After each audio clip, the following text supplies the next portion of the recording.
What's good in Shalom, you guys? This is your boy B Shack, the Incoming Kingdom. As you know, it is November. We are in the Thanksgiving season.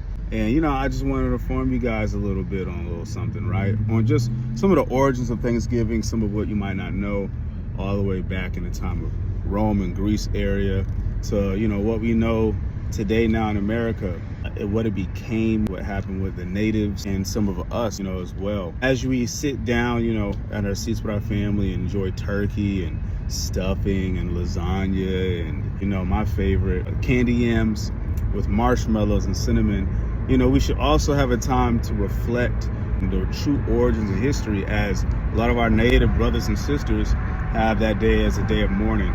So I'm going to take you guys through some knowledge. I forgot where I got this graphic from, but be sure to fact check everything that I share, as always. The origin of Thanksgiving. The pagans in ancient Rome celebrated their Thanksgiving festivities in early October. The holiday was dedicated to the goddess of harvest, Ceres. The holiday was called Cerilia. Unholy Roman Universal Catholic Church took over the pagan holiday and it became well established in England, where some of the pagan customs and rituals for this day were observed long after the Roman Empire had fallen and had been absorbed. Also, just to note, the Romans got this from the ancient Greeks, which it was called Thesmorphia as well. Forgot to get some information on that, but you can look into it. All right, according to Wikipedia, Ceres, this is Ceres, was the goddess of agriculture, grain crops, fertility, and motherly relationships. She was originally the central deity in Rome's so-called Plebeian or Aventine triad, when she was paired with her daughter Proserpine in what the Romans called the Greek rites of Ceres. Her 7-day April festival in Cerilia concluded the popular Ludi Cerialis. She was also honored in May, lustration of the fields of Imbravalia festival, a harvest time, and during the Roman marriages and funeral rites, she is usually depicted as a mature woman. Now, to be honest, I just learned about pagan origins of Thanksgivings last year. I never knew about it. I knew about all the other holidays, but this was new information for me, so I'm learning with y'all. This here is kind of cruel, but one of the traditions was, during the Roman festival, foxes were released into the Circus Maximus with torches attached to their tails. This ritual was believed to have been intended to purify crops by mimicking foxes running through the fields to cleanse them of vermin, or to represent a punishment for foxes who destroyed crops. The practice likely served a symbolic role in ensuring the healthy harvest for the goddess Ceres, who was associated with grain culture. A lot of times they would actually directly light the tails on fire, too. So you can imagine those foxes were really being burned alive. Sheesh. Now let's get into how this holiday got transferred into the Americas. Standish eventually got his bloody prize. He beheaded an Indian brave named Whittamut. He brought the head to Plymouth, where it was displayed on a wooden pike for many years. Just a few later, around 1636, a force of colonists trapped some 700 Pequot Indian men, women, and children near the mouth of the Mystic River. English Captain John Mason attacked the Indian camp with fire, sword, blunderbuss, and tomahawk. Only a handful escaped, and a few prisoners were taken. To the great delight of the pilgrims, to see them frying in the fire and the streams of their blood quenching the same, and the stench was horrible, but victory seemed a sweet sacrifice. Interesting. To see them frying in the fire and the streams of their blood quenching the same, and the stench was horrible, but the victory seemed a sweet sacrifice. Interesting. And they gave praise thereof to God, which won. This event was most likely the first actual Thanksgiving, and the pilgrims were pleased with the result. Any goodwill that may have existed was certainly now gone, and by the 1675, Massachusetts and the surrounding colonies were in a full-scale war with the great Indian chief Wampanoag's Metacomet. And I had to throw this verse in here. Habakkuk, don't have the chapter. Woe to him that builds a town with blood and establishes a city by iniquity. America, KKK. Had to throw this native map I got in here so y'all could see just how populated the United States was. The entire country was populated full of Native American tribes all over. Many of these tribes that actually make up African American DNA, most of us have a lot of native in us, especially probably on our mom's side. And to be honest, DNA sites are never fully genuine on how much DNA we have because they want us to pay taxes. And 90% of their population have been wiped out. Or a lot of us are the natives or half of the natives. And so that's something to really, take into consideration. We have a lot of native DNA, just like we have a lot of African DNA in us. And a lot of us can say we have Blackfoot, Cherokee me, Mohawk, Native Sioux. And of course, the Latino brothers and sisters are a lot of these natives. I just don't think a lot of them even kind of remember their origins. But let's go in here. Origin American Indians, Lee Hudson. Arsworth, remember from the book of Ezra, Christopher Columbus using that book to find natives, right? Going to one of my previous posts, the Christopher Columbus one for that. Was obviously near the America, and some of the Jews have migrated to it. He supported an conclusion by citing the similar in certain Aztec words to Hebrew words.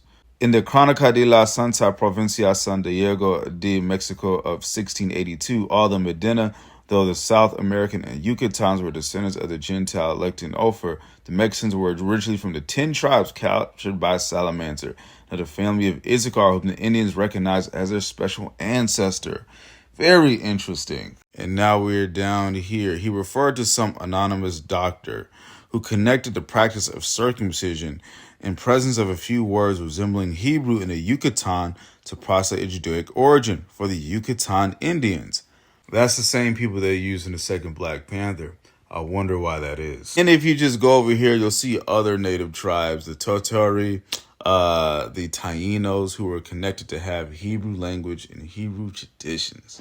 History of the American Indians, Cherokee, Chickasaw, Creek, Choctaw Indians.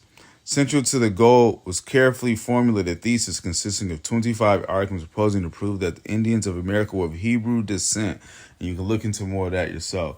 Could Thanksgiving have now become the celebration of the slaughtering of Hebrew descendant people?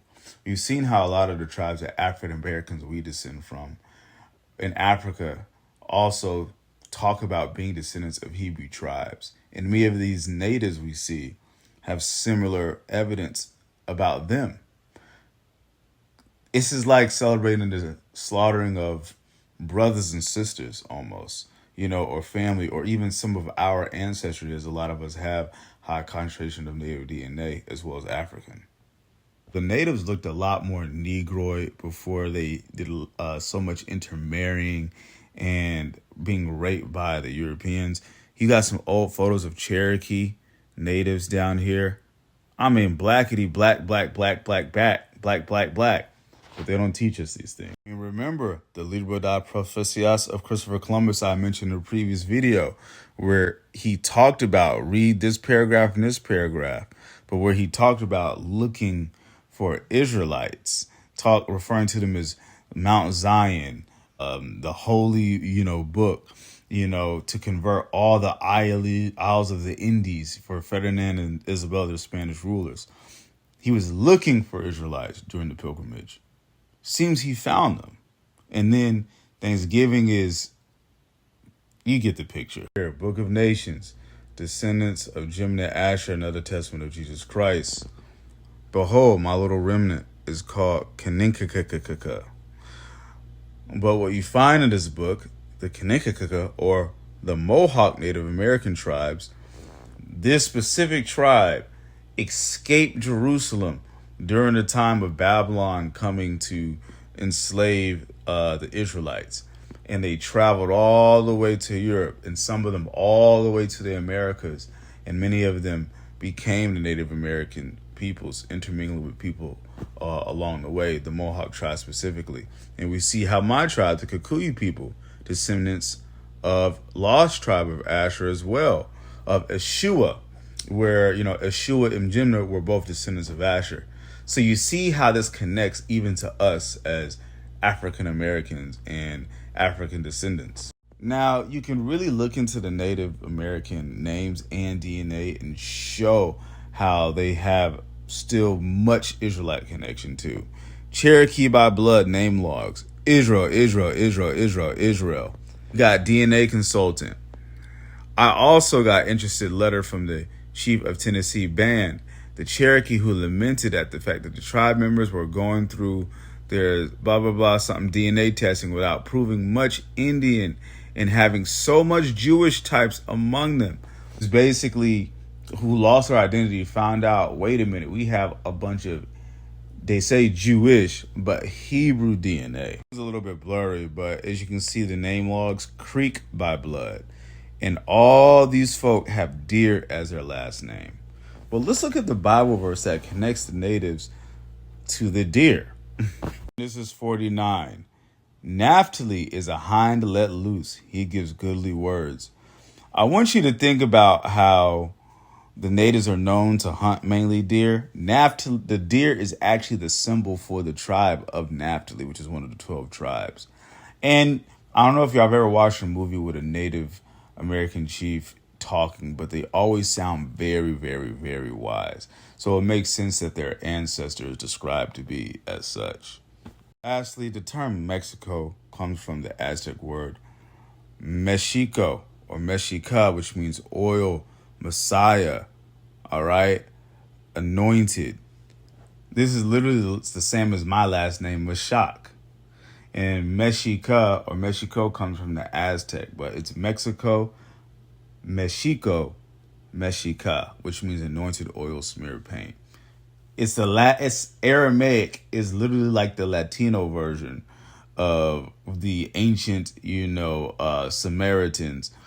That's basically what it is. They the modern day Samaritans for real. Many of the traditions of the Cherokees still line up with the feast days of Israel.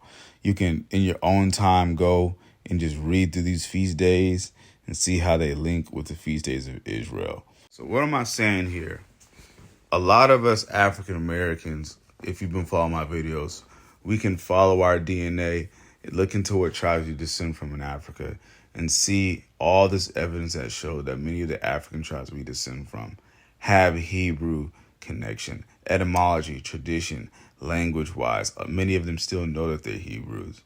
And when we look at Thanksgiving and see that a lot of these natives have Hebrew connection as well, it's like we don't realize how these people have a day of mourning, but we go and celebrate and eat, during our families.